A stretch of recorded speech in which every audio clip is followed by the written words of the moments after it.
Okay friends, మరి లైఫ్లో సంకల్పాలు అనేవి, సంకల్ప సిద్ధి అనేది ఉంది, అంతేనా కదా? లైఫ్లో సంకల్పాలు ఎలా పెట్టుకోవాలి, అది ఎలా సిద్ధింపు చేసుకోవాలి సార్? నా జీవితంలో జరిగినటువంటి ప్రాక్టికల్ ఎక్స్పీరియన్స్ ఒకటి చెప్తానండి. ధ్యానం ద్వారా సంకల్పాన్ని నెరవేర్చుకోని చెప్పి పత్రిక చెప్తుంటే నేను నమ్మల. ఇందాక చెప్పినట్టు మరి మాకు ఆక్వా డెవిల్స్ క్లబ్ తరపున స్విమ్మింగ్ కాంపిటీషన్ పెడుతుంటే నేను సంకల్పాన్ని క్రియేట్ చేశా. వచ్చే జనవరి 26 అందులో నేను ఫస్ట్ ప్రైజ్ సాధించాలని సంకల్పాన్ని క్రియేట్ చేస్తున్నా. రోజు ప్రాక్టీస్ చేస్తున్నా. మాకు 15-20 మంది ఉంటారు మా క్లబ్ తరపుని. వాళ్ళందరితో ప్రాక్టీస్ చేసినప్పుడు నేనే ముందు వెళ్తున్నా. ఇక నా మీద నాకు ఒక విశ్వాసం కలిగింది. రేపు అదే ప్రాక్టికల్గా జరుగుతాయి అనుకున్నప్పుడు ఒక రోజు ముందు ఇంకొక సురేష్ అనే ఒక అతను వచ్చాడు. అతని గురించి చెప్పారు, బాబు నువ్వేదో కలలు అంటున్నావు కానీ నీ సంకల్పాలు అయిపోయినాయి, నీకు మొగుడు కూడా వచ్చాడు, దాదాపు 15 సంవత్సరాల నుంచి ఎన్నో రివార్డులు పొందాడని చెప్పి ఆయన గురించి పెద్ద గొప్పగా చెప్పారు. సరే, ఆయన దగ్గరికి వెళితే ఆయన ఇంత బాగా లిస్ట్ చెప్పాడు. నాకు అక్కడ అవార్డులు, ఇక్కడ ఫస్ట్ ప్రైజ్లు, ఏదో స్టేట్ లెవెల్లో, ఇంటర్నేషనల్ లెవెల్లో అని చెప్పుకొచ్చాడు. అప్పుడు తర్వాత ఇక నాలో నవనాడాలు కుంగిపోయినాయి, నా సంకల్పాలన్నీ కూడా దిగజారిపోయాయి. ఎందుకంటే ఈయన రివార్డులు చూసిన తర్వాత ఇక నా మీద నాకు విశ్వాసం కోల్పోయింది. సరే, ఏదేమైనా సరే మరుసటి రోజు స్టార్ట్ అయిన తర్వాత విజిలేశారు, ఈదుకుంటూ వెళుతుంటారు. కొంచెం దూరం వెళ్ళాక అసలు వీడు ఎలా కొడుతున్నాడా, అప్పుడు దాకా నేను ఫాస్ట్గా పోయాను, నాకు పోటీదారుడు ఎలా కొడుతున్నాడు అని చెప్పి పక్క తిరిగి చూస్తే వాడు ఒక డాల్ఫిన్ లాగా స్పీడ్గా పరిగెత్తుకొస్తున్నాడు. ఆ స్పీడ్ చూసేటప్పుడు నా గుండె గుబేలమంది. వామ్మో నాయనో, వాడు నన్ను దాటేస్తాడని చూడగా నన్ను దాటేశాడు. నవనాడులు కుంగిపోయినాయి, ఇక కాళ్ళు చేతులు ఆటల్లా. అప్పుడు పత్రిజీ మహాశయుడు చెప్పినటువంటి ఒక అద్భుతమైనటువంటి ఒక కాన్సెప్ట్ నాకు తెలిసింది. ఆయన ఏమన్నాడంటే, జీవితంలో ఎప్పుడైనా ఎవరినైనా ఎదుటివాడిని ఓడించాలి అనుకోవటం అవివేకం. ఎదుటివాడిని ఓడించాలంటే నువ్వు వాడితో పోరాటం చేయాలి. పోరాటం చేయటం మొదలు పెడితే నీలో శక్తి క్రమేణా సన్నగిలుతూ ఉంటుంది. అందుకని ఎదుటివాడిని ఓడించాలని కాదు, నువ్వు గెలవాలని కోరుకో, నీలో ఉన్న శక్తియుక్తులు పెంపొందించుకో, అప్పుడు విజయం నీదే అన్నాడు. వెంటనే తడుక్కుని ఆ మాట నాకు ఒక మెరుపులాగా నా మైండ్లో వచ్చింది. ఇంకంతే, నాకు బ్యాక్ స్ట్రోక్ కూడా అలవాటు. ఎల్లికలుగా పడుకొని కాళ్ళు చేతులు ఆడతానే తప్పితే నేను నదిలో ఉన్నానా, కాంపిటీషన్లో ఉన్నానా, పక్కవాడు ఎలా ఉన్నాడు, ఎదటివాడు ఎలా ఉన్నాడు చూడలేదు. శ్వాసనే గమనిస్తున్నాను. ఎల్లిగా పడుకొని కాళ్ళు చేతులు ఆడుతానే నా గమనం మొత్తం కంప్లీట్గా శ్వాస మీదే పెట్టానండి. తర్వాత ఎంతసేపు ఇదేనో నాకు తెలియదు. అందరూ చప్పట్లు కొట్టి, సార్ రెడ్డి గారు మీరే ఫస్ట్ అని పిలిచిన దాకా నాకు అసలు ఆ గమనమే లేదు. తీరా చూస్తే అప్పుడు ఫస్ట్ ప్రైజ్.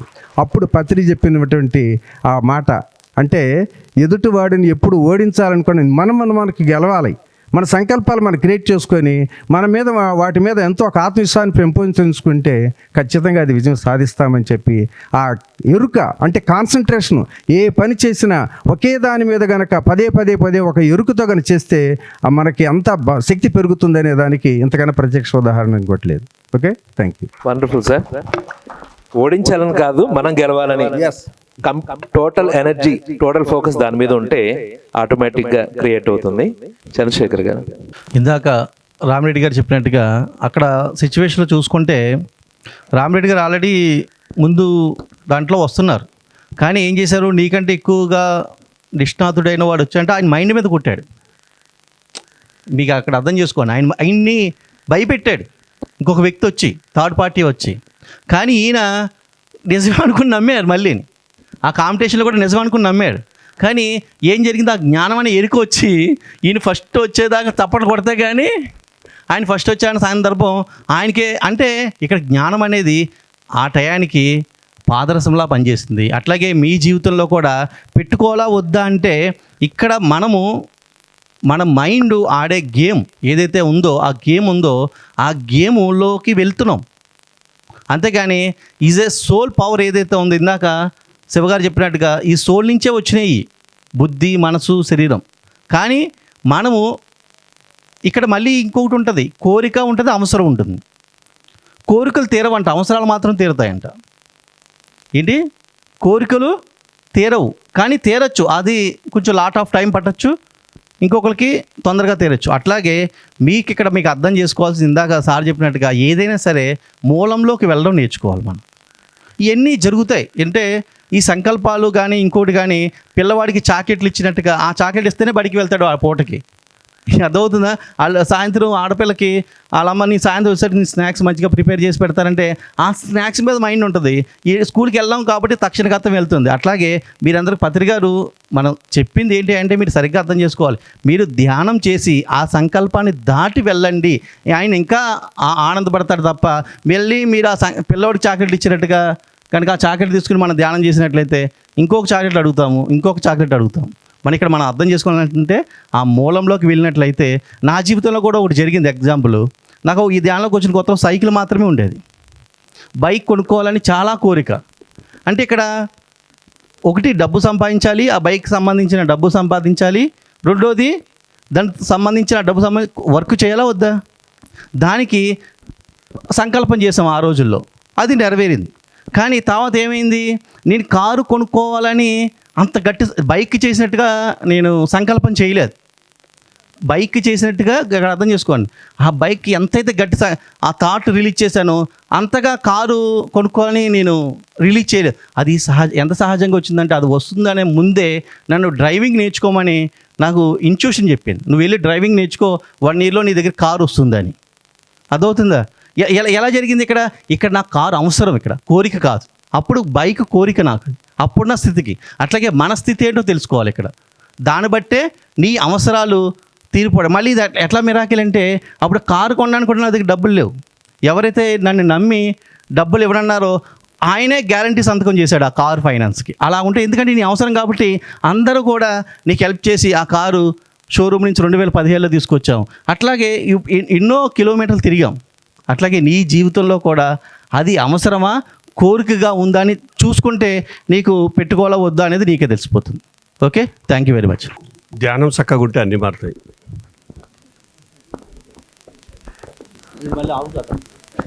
నువ్వు ఎక్కడ పోయినా అదే కథ. ఎందుకంటే ఆ ధ్యానం యొక్క లోతు తెలిసిన వాడికే చెప్తున్నాను. ముఖ్యంగా మనసు మూలం ఆహారం నుంచే పుడుతుంది. జైసాహన్ ఐసా మన్. ఎలాంటి ఆహారం తింటావో అలాంటి ఆలోచనే కలిగి ఉంటావు. అందుకే యుక్త ఆహార విహారస్య యుక్త చేష్టస్య కర్మస్య యుక్త స్వప్నావబోధస్య యోగో భవ దుఃఖాహరి. భగవద్గీతలో చెప్పాడు కదా. అదొక్కటి అవసోపాన బట్టి దాన్ని ఆచరణ పెడితే మీ కథ అంతా మారుతుంది. అది మార్చుకోకుండా ఏం మార్చినా ఏం ఉపయోగం ఉండేది. అది తాత్కాలిక ఉపశమనం అంటారు. తాత్కాలిక ఉపశమనం కావాలన్నా శాశ్వత పరిష్కారం కావాలా? మీరు చెప్పండి. చెప్పకూడదాం. నేను బాగా ధ్యాన సాధనలో ఉన్నాను. ఎవరి కలిసే పరిస్థితిలో కూడా లేను. ఎవరు ఫోన్లు కూడా అన్ని పక్కకు పెట్టాను. చాలా డీప్లో ఉన్నాను. ఆ టైంలో నాకు ఒక నోటీస్ వచ్చింది కోర్టు నుంచి. మా కంపెనీ తరఫున నేను మధ్యాహ్నం పడి ఒక 10 lakhs ఇప్పించాను. బంధువే కేసు వేసిండు. అందుకే చెక్కు నేను ఇచ్చాను. కోర్టుకు పోవాలా. పోయిన రోజున నాకు నరకంలాగా ఉంది. ఏంద్రా ఇది, ఇంత సాధన చేసి ఇంత చేసి ఇదేంద్రా అని అనుకుంటున్నాను. నాకు కేసు పోవాలి, అది పోవాలి, నేనేమనుకోలే. ఫీల్ అయ్యాను అంతే. రెండోసారి వెళ్ళాను. 3వ వాయిదా కల్లా జడ్జి మారిపోయాడు. అంటే కంప్లీట్ రాలేదు టేబుల్ మీదకి. పోగానే 3 నెలలు వాయిదిస్తాడు. ఎవడికి తర్వాత నెల ఏమైంది, ఎవడైతే కేసు వేసాడో వాడే డేట్లు తీసుకొని చెప్పడం మొదలు. పోతుంటే నేను కారులో పోతే నా కార్లో ఆయన ఎక్కడము, ఆయన లేదు సార్ ఈయనకి 6 నెలలకు ఇస్తారు లేనగానే మళ్ళీ ఒక 6 నెలలు డేట్ వేసేవాడు. అలా 5 సంవత్సరాలు నడిచింది. కంపెనీలు కొంచెం ఇచ్చి ఆ 5 సంవత్సరాలు పూర్తయినాక ఆ బెంచ్ మీదకి జడ్జి వచ్చాడు. నేను కోరుకోలేదు, నేను ఫీల్ అయ్యాను అంతే. కొంచెం నాకు ఈ సాధనకు ఆటంకం లేకుండా ఉండాలనుకున్నాను అంతే. దేనికోసము? నా మార్పు, నేచర్ యొక్క, సృష్టి యొక్క మార్పు, ప్రతి వ్యక్తి యొక్క మార్పు అంటే అది లోక కళ్యాణమే. అది అంతే తప్ప నాకు జడ్జి ఉండకూడదు, నా కేసు ఉండకూడదు అని నేను కోరుకోలే. అందుకే అంతర్ప్రపంచం చాలా పెద్దది. ఇది చిన్నది కాదు. కంటి కనబడే ఈ శరీరం బాగా గుర్తుపెట్టుకోండి. చాలా శరీరం గొప్పతనం. దీని కంటి కనబడదాని గొప్పతనాన్ని ఎవరైతే తెలుసుకుంటారో, పైనుంచి భగవంతుడు కళ్ళ ముందు నిలబడ్డా నీకేం కోరుకుంటావంటే, ఏం కోరికలు ఇస్తావు స్వామి, అన్ని వరాలనిచ్చి ఇంత పెద్ద శరీరాన్ని ఇచ్చామని దండం పెడతాడు తప్ప మిల్లీగ్రామ్ అంత కోరిక ఈ భూమి మీద ఎవడు కోరుకోడు.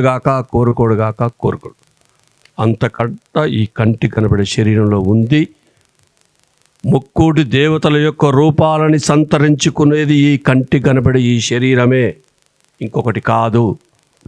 దేవుడి గుళ్ళల్లో దేవుడి పేరు మీద చూసిన రూపాల వెనుకున్న రహస్యం, ఈ రూపం వెనకాల ఉన్న రహస్యం అదే. అది తెలుసుకోగలిగితే కొంచెం కంటికి కనపడదాని గురించి, అందుకే కంటికి కనపడింది లోపల మారుతూ ఉంటే ఆ మార్పు ఇగో కాలిగోటు నుంచి తల వరకు నీ ఫిజికల్ బాడీ మొత్తం నీ కథం చెప్పేస్తుంది. మిమ్మల్ని మీరు గమనించుకోవడం అంటే మీ ఫస్ట్ మీ ఫిజికల్ బాడీ ఏంటో చూసుకోండి. మీ ఫోటో ప్రతి 40 రోజులకు, 2 నెలలకు ఒకసారి, 3 నెలలకు ఒకసారి అప్డేట్ ఎలా అవుతుంది. కంప్లీట్ నా కన్నులు ఉన్నాయి. నాకెప్పుడో 20 సంవత్సరాల క్రితమే మంచి సైట్ వచ్చింది. ఎప్పుడు అద్దాలు నాకు చిరాకు అద్దాలు వాడాలంటే. ఏదో రీడింగ్ అద్దాలు వాడేవాడిని, కానీ ధ్యానంలోకి వచ్చిన తర్వాత ఏం జరుగుతుందో చూద్దాం. మసకగా ఉండే, కానీ స్లోగా ఆ శక్తి పెరుగుతుంది. వాటికి అవే కరిగిపోయాయి. కళ్ళల్లో పొరలు వచ్చాయి అంటేనే నీ అజ్ఞాన పొరలు నిండిపోయాయని అర్థం.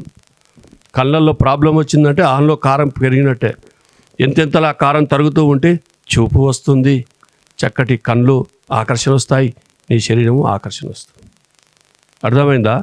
అందు గురించి మనం పెట్టవలసింది సాధన ఎట్లా బాగుంటుంది. సాధన బాగుండాలంటే ఏం చేయాలి? గవ్వే అడగండి. అర్థమైందా? అర్థం కాలేదా? అరే పిల్లలకు పెళ్ళిళ్ళు కాలేదు, మా ఆయన మారాలి, అమ్మలంతా వచ్చి ఇదే క్లాస్ కడుకోగానే మా ఆయన మారుతారు. అరే అమ్మ ఎందుకు మారాలైనా? దేనికి మారాలా? ఒక ఇంట్లో భార్య ధ్యానం చేస్తే భర్త ధ్యానం చెయ్యడు. ఇద్దరు ధ్యానం చేస్తే సన్నాసుల కొంప అవుతుంది, సంసారాల కొంప కాదు. అవునా కాదా? అందుకే గుర్తుపెట్టుకోండి. ఓకే సార్, దామోదర్ రెడ్డి గారికి ఒకసారి గట్టి క్లాప్స్ కొడదాం. సాధన ఏంటండి? పత్రి సార్ ఏం చెప్పారు? ధ్యానం, దివ్య జ్ఞాన ప్రకాశం, ఎరుక, సంకల్ప శక్తి. ధ్యానం ద్వారా నీ అంతర్ముఖం అవుతావు, నిన్ను గురించి తెలుసుకోవడం మొదలు పెడతావు. దివ్య జ్ఞాన ప్రకాశం పొందుతావు. నేను అంటే ఈ పరిమితమైన శరీరాన్ని కాదు, నేనంటే అనంతమైన ఆత్మశక్తిని. కనిపించే దేహం నీటి బిందు అంత అయితే నీ బ్యాక్గ్రౌండ్ మహాసముద్రం అంతా. ఆ అంతర్ప్రపంచం గురించి తెలుసుకునే కొద్దీ నీకు దివ్య జ్ఞాన ప్రకాశం పెరిగి నీ ఈ శరీరం యొక్క ఎరుకను దాటి మహా ఎరుకలోకి వెళ్ళి ఆ స్థితిలో ఏ సంకల్పం చేసినా గానీ నీ మనస్సు యొక్క ప్రతిబింబమే ఈ దేహం. ఏంటండి? నీ మనస్సు యొక్క ప్రతిబింబమే ఈ జీవితంలో జరిగే ప్రతి అనుభవం. నీలో ఉన్న ప్రోగ్రామింగ్ మార్చుకుంటే బయట ఉన్న ప్రతిదీ మారిపోతుంది. అంతేనా కదా? జో డిస్పెన్సా ఏం చేశాడు? 5 ఫ్రాక్చర్లు, బాడీ మొత్తం కొలాప్స్ అయిపోయింది. ఒకటే విజువలైజ్ చేశాడు. ఏం చేశాడు? ఆలోచన, ఫీలింగ్స్, విజువలైజేషన్, టోటల్గా సంకల్పం. ఇమాజిన్ చేశాడు. నేను 6 months లో కాలు కింద పెడుతున్నాను, నడుస్తున్నాను. అంతేనా కదా? కాబట్టి నిన్ను గురించి నువ్వు పరిపూర్ణంగా తెలుసుకుంటే నీ సంకల్పాన్ని అద్భుతంగా ఇంప్లిమెంట్ చేయగలవు. జో డిస్పెన్సర్ ఒకసారి గట్టి క్లాప్స్ కొడదాం. పత్రి సార్ చెప్పినట్లు నిన్ను గురించి దివ్య జ్ఞాన ప్రకాశం పెంపొందించుకొని అవేర్నెస్ పెరిగే కొద్దీ నీ థాట్ ని ఇంప్లిమెంట్ చేయడం ఈజీ అవుతుంది. ఓకేనా? ఆ మాస్టర్స్ అందరూ ఒకసారి గట్టి క్లాప్స్ కొడదాం. ఎవరికి ఇంకా నెక్స్ట్ డౌట్స్ మీద వెళ్దాము. ఎవరికైనా ఏమన్నా క్వశ్చన్స్ ఉంటే అడగండి.